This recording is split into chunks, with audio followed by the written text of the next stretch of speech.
Herkese hayırlı sabahlar. Benim güzel takipçilerim. Nasılsınız? Bugünleri şifleyra çiçeklerimle geldim sizin karşınıza arkadaşlar. Bakın benim şifleyra çiçeklerim ne kadar sağlam olduğunu kendi gözlerinizle görün. Şurada da varım da arkadaşlar. Bakın bak yaprak uçlarına çok dikkat edin. Nasıl yemyeşil, her tarafı saralma, kuruma gibi bir şeyler yok arkadaşlar. Onun için de bu şiflera çiçekleri hakkında konuşacağım. Bunu nasıl bir sağlam olduğunu size anlatacağım. Bakın her tarafında yaprakları yemyeşil. Bakın arkadaşlar, bak yaprak uçlarında asla bir saralma yok. Bunu neye borçluyuz arkadaşlar? Bu yaprak uçlarında saralmaların olmamasını. Mutlaka eğerleri isteyirsiniz sağlıklı bir şifleyra çiçekleriniz olsun arkadaşlar. Şifleyra çiçeklerinizi doğrudan güneş ışığında olmalı. Ama direkt üzerlerine güneş ışığı düşmesin. Parlak bir ortamda büyüyebilir şifleyra çiçekleri. Ona göre bunları direkt güneş ışığından ama çok ışık alan bir ortamda yerleştirin. Bakın ben pencere önünde yerleştirmişim arkadaşlar. Oradan da camı açıram. Hem hava kabul edir hem de ki bol bol ışık alır arkadaşlar. Şifleyra çiçeklerinizin yaprak uçlarında eğerleri kahverengi oluyorsa ortam havası çok kuru olabilir arkadaşlar. Bu ortam havasının kuru olmasından ortaya çıkan bir faktördür. Bunu önlemek için yapraklarına haftada bir nemli bezle silebilirsiniz arkadaşlar. Şifleyra çiçeklerinizin yapraklarını. Sonra da bir kaba su alıp bu şifleyra çiçeklerinizin olan ortamda yerleştirebilirsiniz ki onlar biraz nemli, nem alsın, nem oranı yüksek olsun. Şifleyra çiçeklerinizi. Bunlar nemli ortamı çok severler arkadaşlar. Şifleyra çiçekleri sıcak ve ilman bir iklimi severler arkadaşlar. Onlar 18-20 derece arasında sıcaklığı tercih edirlər. Benim güzel takipçilerim. Bunlara çok dikkat edin. Eğerler istəyirsinizsə sizin sağlam bir şifleyra çiçekleriniz olsun. Bu konuşmalarıma çok dikkat edin. Bazı arkadaşlar var hep hansı kürleri uygulayırsan diye soruyorlar. Onun için bunları konuşuram. Tek kür uygulamakla değil arkadaşlar. Çiçeklerin büyümesi, sağlam olması. Siz bunlara çok dikkat edin benim konuştuklarıma. Eğerleri şifleyra çiçeklerinize toprak seçiminde zorlanırsınızsa toprak seçimi hakkında da biraz konuşabilirim arkadaşlar. Şifleyralar için kullanabileceğiniz topraklar tor, pelit ve kompost gibi materyaller içerebilen topraklardan istifade edebilirsiniz arkadaşlar. Topraklarınızda iyi belə havalandırılan, belə hava geçiren ve suyunu fazla biriktirmediğinden emin olun. Öyle toprakları seçin. Çok suyu saksıda biriktirmesin arkadaşlar. Eğer bu biriktirmeler olursa şifleyra çiçeklerinizde kurumalar, yapraklarında saralmalar göreceksiniz benim güzel takipçilerim.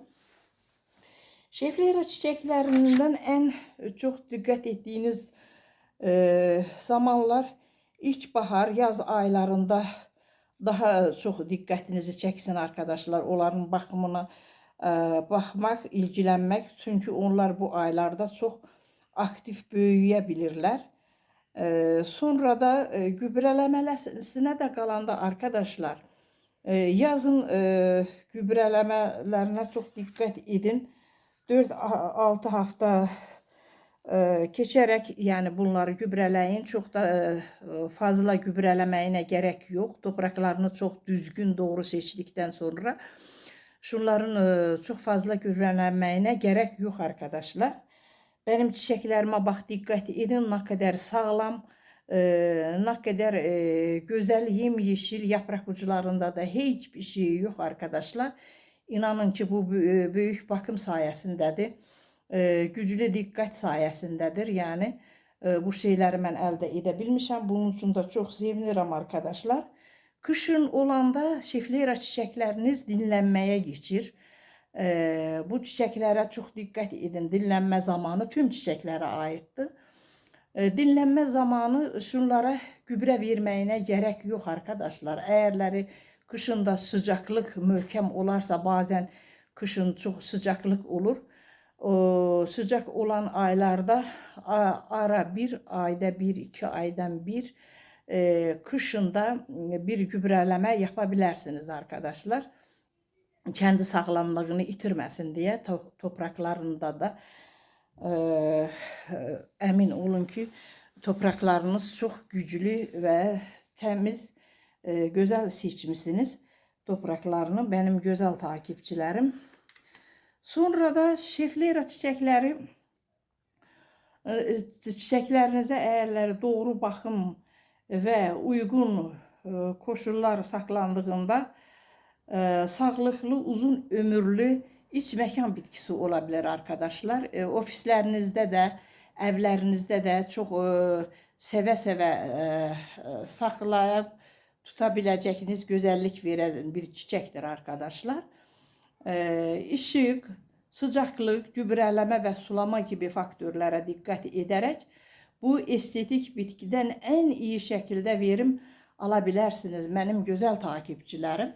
İnanın ki bu şeylere, bu faktörlere çok dikkat etseniz bu dediklerim çok elde edebilirsiniz. Ben bu günleri arkadaşlar bunlara çok az miktarda bir gübreleme yapacağım. Onun da zaten gerek yok ama size göre ben yapım ki hangi gübrelerden istifade edebilirsiniz. Zaten topraklarını söyledim. Sonra da bak, burada benim biraz suyum var. İçerisinde de pamuk parçası arkadaşlar. Bununla ben şunların yapraklarını tek elimle olduğuma göre bir gösterim. Bak, böyle bir nemlendirme yapabilirsiniz çiçeklerinizde. Bu yaprak uçlarında saralma olmasın. Bunlar söyledim zaten. Yine tekrar ediyorum. Bunlar nemli ortamı daha çok sevirler. Benim gönlü güzel takipçilerim. Suya da qalanda suyu seven bir bitkidirlər. Ama yine de ne kadar su seven bitkileriniz olsa, belə yine de topraklarına bak, belə əlinizlə bunları yoxlayın. Sonra da siz onlara su uygulayın. Bak, burada bugün benim biraz muz kabuklu suyum var. Arkadaşlar o kadar belə katı bir haldadır ki. Bakın, ben size gösterim. Bak, böyle bal gibi diye, bal gibi. Bak, o kadar katı bir bak nasıldı. Onun için de çok az bir miktarda alacağım. Bak, çok az alacağım bunu. Üzerine de su ilave edeceğim. Direkt onu uygulayamam. Köklerine zarar vermiş olabilirim arkadaşlar. Muz kabukları çok vitaminli olmuş bu defa. Daha güzel bir vitaminli su elde edebilmişim arkadaşlar. Bu kadar yani. Gösterdim. Biraz da yine de su ilave edim. Can suyu ilave edim. Dinlenmiş su birkaç gün önceden eve de bu damacanada bak aldığım, dibini tökmedim. Bakın arkadaşlar, çünkü klor sonra kireçlenme olur suda. Onlar o suyun dibine çökür. Ben onu hiç vaxt tökmürəm. Bu kadar konuşabildim. Süremiz çok kısa zaten. Başka bilmediğiniz bir şeyler varsa sorabilirsiniz. Ben size her zaman söylediğim gibi hemen döneceğim. Bugünlük bu kadar olsun arkadaşlar. Süremiz inan ki bitmek üzere.